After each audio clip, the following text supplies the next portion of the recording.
Je m'appelle Laurent Sermet, je suis professeur à l'Institut d'études politiques d'Aix-en-Provence. J'ai été auparavant professeur à l'Université de La Réunion.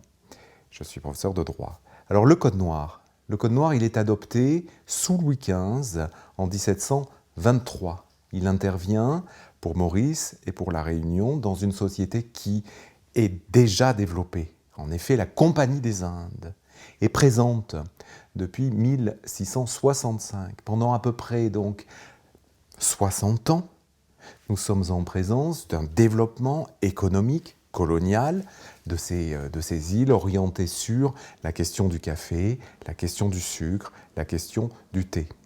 Pendant ces 60 et quelques années, il y a bien évidemment des rapports entre le maître et ses ouvriers. Et là, il s'agira de donner un cadre juridique, et ce sera le Code noir. C'est un cadre qui va formaliser juridiquement l'esclavage. Et je crois qu'il est important de comprendre que l'histoire nous montre que l'esclavage, comme le disent les sociologues, c'est un fait social total. Il permet de comprendre la totalité de la société et de l'époque et de la société d'aujourd'hui. Il y a dans cette société de l'esclavage une dimension religieuse, puisqu'il faut que les esclaves soient, c'est ce que dit le Code, instruits à la religion catholique. Il y a une dimension économique, c'est le moteur principal de l'esclavage, du droit de l'esclavage. Il y a donc cette dimension juridique qui formalise, qui donne un cadre, un régime juridique.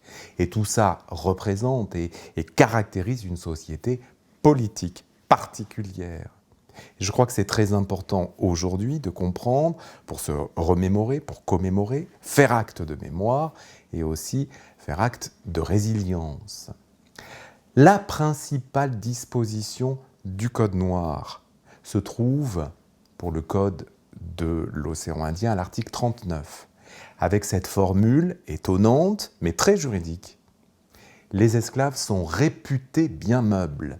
Être réputé signifie à l'évidence que nous sommes en présence d'une fiction juridique. On utilise le vocabulaire du droit, la technique du droit, pour parler d'une chose dont nous savons qu'elle est fausse. L'esclave n'est pas un bien meuble, l'esclave n'est pas une chose, mais il est tenu comme tel, pour tel, par l'instrument du droit.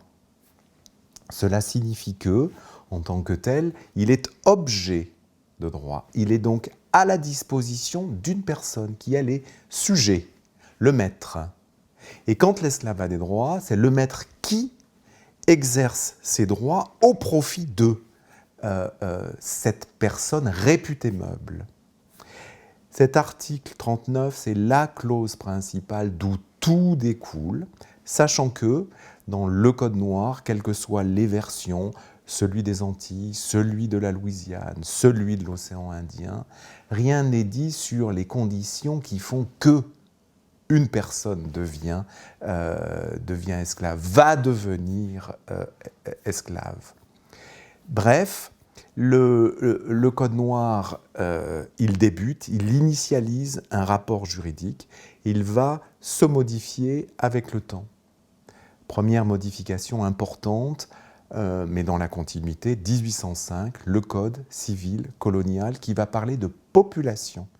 Il y aura les populations blanches, les populations noires, les populations esclaves.